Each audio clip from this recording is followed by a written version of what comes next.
Hello बच्चों, स्वागत है आपका एम स्टडी सॉल्यूशंस पर। मैं हूं नुसरत जहां और आज हम सीखने वाले हैं इंटीजर्स। तो बच्चों, इंटीजर्स क्या होते हैं? सारे पॉजिटिव सारे नेगेटिव नंबर्स इंटीजर्स कहलाते हैं। ठीक है, हमने सीखा था, देखो हमने सीखा कि होल नंबर्स क्या होते हैं। होल नंबर्स क्या थे हमारे? जो 0 से स्टार्ट हो रहे थे, 0 1 2 3 4 एंड सो ऑन। ठीक है, उसके बाद हमारे नेचुरल नंबर्स क्या थे? नेचुरल नंबर्स जो थे हमारे वो स्टार्ट हो रहे थे 1 2 3 4 5। ठीक है, अब ये हमारे नेचुरल नंबर्स थे और ये हमारे होल नंबर्स थे। नेचुरल नंबर में और होल नंबर में सिर्फ मैंने बेसिक डिफरेंस यही बताया था कि उसमें 0 नहीं होता है। ठीक है, नेचुरल नंबर में 0 नहीं होता है। अब देखो इंटीजर्स क्या हो गए हमारे। अब मान लो मैं एक नंबर लिखती हूँ 24। अब देखो 24 जो है वो होल नंबर है। ठीक है, उसके बाद ये नेचुरल नंबर भी है। ठीक है, उसके बाद ये एक इंटीजर भी है। ठीक है, होल नंबर भी है, नेचुरल नंबर भी है और इंटीजर भी है। 24 पॉजिटिव नंबर है, इसलिए वो होल नंबर भी है और नेचुरल नंबर भी है और इंटीजर भी है। अगर मैं देखूं 0, तो 0 होल नंबर है,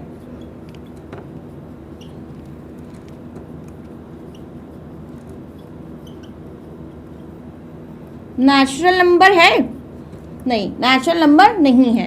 होल नंबर है, नेचुरल नंबर नहीं है। उसके बाद 0, 0 हमारा इंटीजर है। हाँ जी, 0 हमारा इंटीजर है। तो 0 क्या है हमारा? होल नंबर भी है, इंटीजर भी है, लेकिन नेचुरल नंबर नहीं है। क्यों? क्योंकि नेचुरल नंबर में देखो 0 से स्टार्ट नहीं होते हैं, नेचुरल नंबर्स हमारे 1 से स्टार्ट होते हैं। ठीक है, तो हमने क्या किया, सिर्फ हमने यहाँ पे एक 24 नंबर लिया था, वो हमारा होल नंबर भी था, नेचुरल नंबर भी था और इंटीजर भी था। 0 जो था हमारा होल नंबर था, इंटीजर भी था, लेकिन नेचुरल नंबर नहीं था। तो बच्चों मैं एक एग्जांपल ले लेती हूँ, -2। -2 देखो मेरा होल नंबर है नहीं, होल नंबर नहीं है, नेचुरल नंबर भी नहीं है, लेकिन वो एक इंटीजर है। क्यों? होल नंबर क्यों नहीं है? क्योंकि वो नेगेटिव है। नेचुरल नंबर क्यों नहीं है? क्योंकि वो नेगेटिव है। होल नंबर्स कहाँ से स्टार्ट होते हैं? 0 से। नेचुरल नंबर्स कहाँ से स्टार्ट होते हैं? 1 से। लेकिन इंटीजर्स जो हैं हमारे नेगेटिव नंबर्स भी हो सकते हैं और पॉजिटिव नंबर्स भी हो सकते हैं, इसलिए -2 जो है वो मेरा इंटीजर है। अब मैं अगर लिख दूँ यहाँ पर -10, तो वो भी मेरा होल नंबर नहीं है, नेचुरल नंबर नहीं है, लेकिन वो एक इंटीजर है। अगर मैं यहाँ पर लिख दूँ -500, तो वो मेरा होल नंबर नहीं है, नेचुरल नंबर नहीं है, लेकिन वो मेरा इंटीजर है। ठीक है, तो जितने भी नेगेटिव नंबर होंगे, पॉजिटिव नंबर होंगे, सारे नंबर्स हमारे इंटीजर्स कहलाते हैं।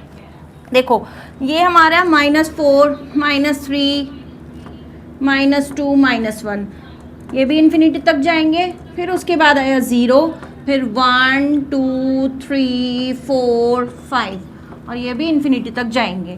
तो जो हमारे बीच का पॉइंट है वो है 0।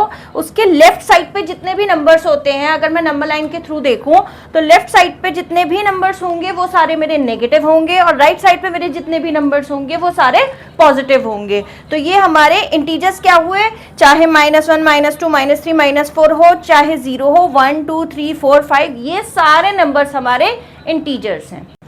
बच्चों now let's come to the next topic, number line. Number line क्या होती है? देखो इसमें जो बिल्कुल बीच का पॉइंट है वो मैंने ले लिया 0।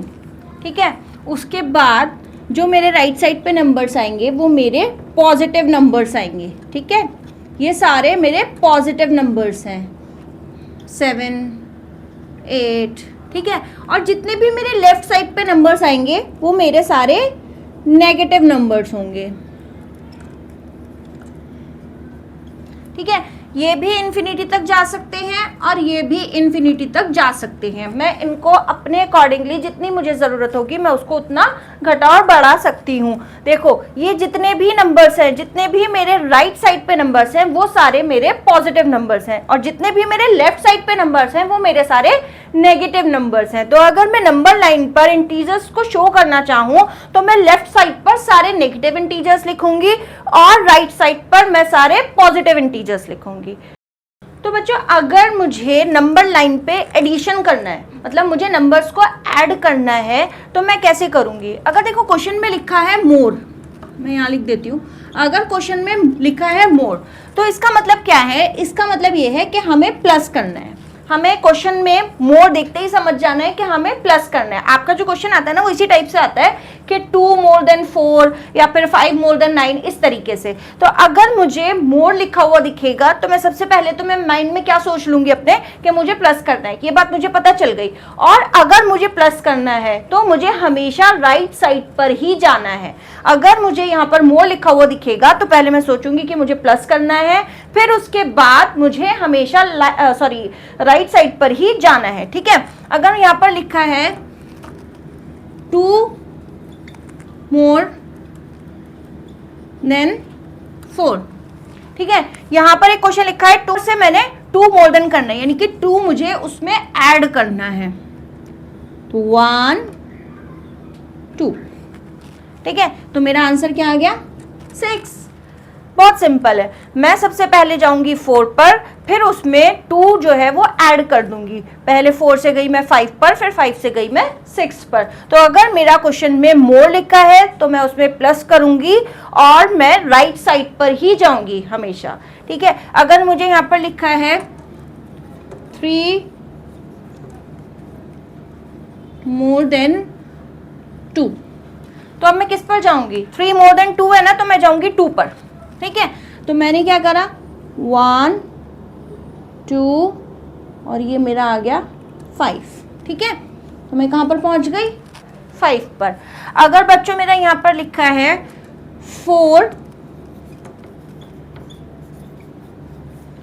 मोर देन 4, ठीक है, 4 मोर देन 4, तो मैं सबसे पहले जाऊंगी 4 पर।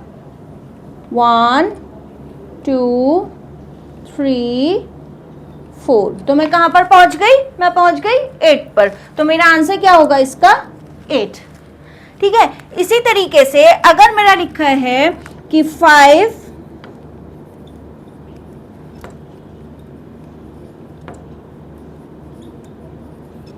मोर देन -3, ठीक है, 5 मोर देन -3, जाना हमें राइट साइड पर ही है। तो मैं सबसे पहले कहां पर गई? मैं गई -3 पर। जो यहां वाला नंबर होता है हम सबसे पहले उस पर जाते हैं। मैं गई -3 पर, तो मैं यहां से मैंने एक स्टेप लिया, 1 2 3 4 एंड देन 5। तो ये जो 2 हो गया, ये मेरा क्या हो गया? Answer 5 more than -3। ठीक है, तो ये मेरा आंसर आ गया 2। बच्चों अगर मुझे करना है सब्ट्रैक्ट, तो जैसे ही मैं क्वेश्चन में देखूंगी कि लेस देन लिखा है तो मैं समझ जाऊंगी कि मुझे सब्ट्रैक्ट करना है। देखो अगर यहाँ पर लिखा है क्वेश्चन में 2 लेस देन 4, ठीक है, तो 2 लेस देन 4 का मतलब क्या है? एक तो सबसे पहले कि मुझे माइनस करना है, और दूसरी चीज ये कि मुझे कहाँ जाना है? मुझे लेफ्ट साइड पर जाना है। ठीक है, 2 लेस देन 4 लिखा है अगर, तो सबसे पहले लेस देन देखते ही मैंने क्या समझ में आया मेरे कि मुझे एक तो सब्ट्रैक्ट करना है, फिर उसके बाद मुझे लेफ्ट साइड पर जाना है। तो मैं सबसे पहले गई 4 पर, और 2 लेस देन है ना, तो 4 पे गई मैं, और मुझे जाना है लेफ्ट साइड की तरफ। तो 1 और ये 2, ठीक है, तो आंसर मेरा क्या आया? आंसर मेरा आया 2। तो अगर मुझे लेस देन दिखेगा तो मैं माइनस करना है। मुझे ये समझ में आ गया कि क्वेश्चन जो है वो मेरा माइनस का है, और मुझे जाना किस साइड पर है? मुझे जाना है लेफ्ट साइड पर। अगर मुझे लिखा है यहाँ पर 3 लेस देन -1, ठीक है, अगर मेरा यहाँ पर लिखा है 3 लेस देन -1, तो मैं कहाँ जाऊंगी? मैं फिर से वही लेफ्ट साइड पर जाऊंगी। तो 3 लेस देन -1 है ना, सबसे पहले मैं -1 पर गई, 1 2 और ये 3, तो मेरा आंसर क्या आया? मेरा आंसर आया -4। तो हमें नंबर लाइन पे कैसे, किस तरह से नंबर्स का एडिशन और सब्ट्रैक्शन करना है, ये मैंने आपको यहाँ पर सिखा दिया है। कुछ और एग्जांपल्स भी मैं ले लेती हूँ। जैसे मैंने किया, अगर मैं ले लूँ यहाँ पर 4 लेस देन 6 ले लेती हूँ मैं, ठीक है। तो मैं कहाँ पर गई, मैं गई 6 पर, ठीक है। उसके बाद 1 2 3 और ये 4, तो मेरा आंसर क्या आ गया, मेरा आंसर आ गया 2। तो बच्चों मैं एक एग्जांपल ले लेती हूँ, 4 लेस देन 5, ठीक है। 4 लेस देन 5, लेस देन का मतलब क्या है, हमें सब्ट्रैक्ट करना है और हमें लेफ्ट साइड पर जाना है। मैं सबसे पहले गई 5 पर, क्योंकि यहाँ पर 5 लिखा था। अब मैं जाऊंगी 1 2 3 4, तो मैं कहाँ पहुंच गई, 1 पर, तो मेरा आंसर क्या है 1, ठीक है। उसके बाद मैं ले लेती हूँ 3 लेस देन 0, ठीक है। 3 लेस देन 0, तो मैं सबसे पहले कहाँ जाऊंगी, 0 पर, 1 2 3, तो आंसर क्या आया, मेरा आंसर आया -3। तो कहने का मतलब ये है कि जब भी हमें लेस देन दिखेगा तो हमें ये सोच लेना है कि हमें 100% लेफ्ट साइड पर ही जाना है और हमें माइनस ही करना है।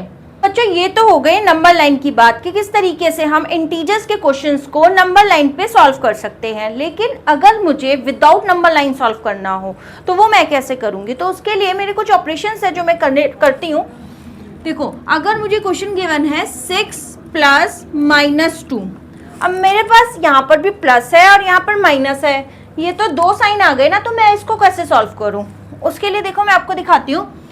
अगर मेरे पास प्लस और प्लस है तो मैं इसमें क्या करूँगी, सिर्फ प्लस ही लगाऊंगी। प्लस प्लस हमेशा प्लस ही होता है। अगर मेरे पास एक प्लस है और एक माइनस है तो मैं उसको क्या करूँगी, मैं उसमें माइनस कर दूंगी। अगर मेरे पास एक माइनस है दूसरा प्लस है तो भी मैं उसमें माइनस कर दूंगी।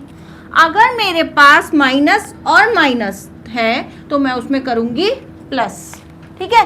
तो ये चीज़ आपको याद रखनी है कि अगर मेरे पास प्लस प्लस है तो वो तो प्लस होना ही होना है। अगर प्लस और माइनस आ जाता है तो मैं उसमें माइनस करूंगी, अगर उसमें माइनस और माइनस आ जाता है तो मैं उसमें प्लस करूंगी। देखो कैसे, यहाँ पर मेरा क्या था, प्लस और माइनस, तो मैं क्या करूंगी, 6 को मैंने एज इट इज लिखा, प्लस माइनस माइनस, ठीक है, और 2 था वो मैंने 2 लिख दिया। अब मैं 6 में से 2 माइनस करती हूँ तो कितना आएगा, 6 में से 2 माइनस करूंगी तो आएगा मेरा 4, ठीक है। इसी तरीके से अगर 5 माइनस प्लस -1 है, ठीक है, तो मैं इसको कैसे सॉल्व करूंगी, प्लस माइनस माइनस, ठीक है। तो यहाँ पे आंसर क्या आया, मेरा आया 4। तो हमें इस बात को ध्यान रखना है कि हमें साइन को किस तरीके से सॉल्व करना है। प्लस माइनस हमेशा माइनस होगा, माइनस माइनस हमेशा प्लस होगा, प्लस प्लस तो होता ही प्लस है। मतलब अगर एक साइन माइनस का और एक साइन प्लस का आ जाता है तो हमें उसको माइनस ही करना है। इंटीजर्स में सबसे मेन बात यही है कि हम साइन को किस तरह से ट्रीट कर रहे हैं, हम साइन का मतलब यूज किस तरीके से कर रहे हैं। प्लस माइनस हमेशा माइनस ही करना है, माइनस माइनस भी हमेशा हमें प्लस ही करना है, प्लस प्लस प्लस, और माइनस माइनस भी हमारा प्लस, ठीक है। मैंने एक नंबर ले लिया 7 प्लस -3, तो 7 as it is, plus minus minus, और ये मेरा आ गया 3, तो आंसर आया मेरा 4, ठीक है। सिमिलरली अगर मैं 5 प्लस -1 लिखूं तो मेरा आंसर क्या आएगा, 5 - 1 4। बच्चों मैं एक एग्जांपल ले लेती हूँ, 4 प्लस -3, तो आंसर क्या आ गया मेरा, 4 प्लस -3, आंसर आ गया मेरा 1, ठीक है। सिमिलरली 6 प्लस -5, तो भी आंसर मेरा क्या आ गया, प्लस माइनस माइनस, तो आंसर आया मेरा 1, ठीक है। लेकिन अगर मैं यहाँ पर -6 प्लस 2 लेती हूँ तो आंसर क्या आएगा, देखो माइनस प्लस क्या बताया था मैंने, माइनस, तो जब मैं 6 में से 2 को माइनस करूंगी तो आंसर आएगा 4। लेकिन हमारा जो साइन आएगा वो आएगा माइनस का, यानी कि आंसर होगा हमारा -4 -4। क्यों? क्योंकि जब हम माइनस प्लस करते हैं तो बड़े नंबर के साथ जो साइन आता है वो हम यहाँ पर लगा देते हैं। जो भी साइन बड़े नंबर के साथ होगा वो हम यहाँ पर लगा देंगे। अगर मान लो देखो यहाँ पर 6 है और यहाँ पर माइनस लिखा है 2, तो इसमें से मैं माइनस कर रही हूँ तो 4 लिखा ना मैंने, ठीक है, यहाँ पर भी 4 ही आया, लेकिन ये +4 आया। क्यों? क्योंकि बड़े नंबर के साथ जो था वो पॉजिटिव साइन था, ठीक है। 6 जो था वो मेरा पॉजिटिव था, कोई साइन नहीं है, मतलब वो पॉजिटिव है। तो इसका मतलब ये है कि जब हमारा जो बड़ा नंबर है वो नेगेटिव होगा तो उसका आंसर भी हमारा नेगेटिव ही आएगा, हमारा आंसर भी हमेशा नेगेटिव ही आएगा। बच्चों एक नंबर ले लेती हूँ मैं, माइनस का 11 प्लस का 2। 11 माइनस प्लस मेरा माइनस हुआ, 11 में से जब मैं 2 माइनस करूंगी तो आंसर आएगा मेरा 9, लेकिन -9, क्योंकि ग्रेटर नंबर जो है वो मेरा 11 है और उसके साथ माइनस का साइन लगा हुआ है, यानी कि मेरे पास -11 है, तो मेरा आंसर भी नेगेटिव ही होगा, -9 आएगा मेरा आंसर। अगर देखो एक चीज और, -1 और -6 है, ठीक है। माइनस माइनस हमने क्या सीखा था, माइनस माइनस मेरा प्लस होता है, तो मैंने इनको क्या कर दिया, मैंने कर दिया इनको प्लस, लेकिन साइन क्या आएगा मेरा नेगेटिव, तो आंसर क्या आएगा मेरा -7। सिमिलरली अगर मैं लिखूं -8 -2 तो आंसर मेरा क्या आएगा -10, ठीक है। अगर मैं यहाँ पर लिख दूं -4 प्लस -3, अगर ऐसे लिखा हो तो कैसे करना है, पहले हम इसको सॉल्व करेंगे। -4 प्लस -3, अब ये देखो इसी तरीके का क्वेश्चन बन गया ना। अब हम इसको करेंगे, माइनस माइनस प्लस होता है, इन दोनों को प्लस किया तो मेरा आंसर आया -7, ठीक है। दोनों नेगेटिव नंबर्स को जब हम ऐड करते हैं तो आंसर हमारा नेगेटिव ही आता है। तो बच्चों आज हमने सीखा इंटीजर्स के बारे में। सारे नंबर्स चाहे वो नेगेटिव हों या पॉजिटिव हों, इंटीजर्स कहलाते हैं। वीडियो को एंड तक देखने के लिए थैंक यू सो मच। और अगर आपने अब तक चैनल को सब्सक्राइब नहीं किया है तो चैनल को सब्सक्राइब कर दीजिए। वीडियो अगर अच्छी लगी हो तो लाइक और शेयर ज़रूर करें। Thank you so much.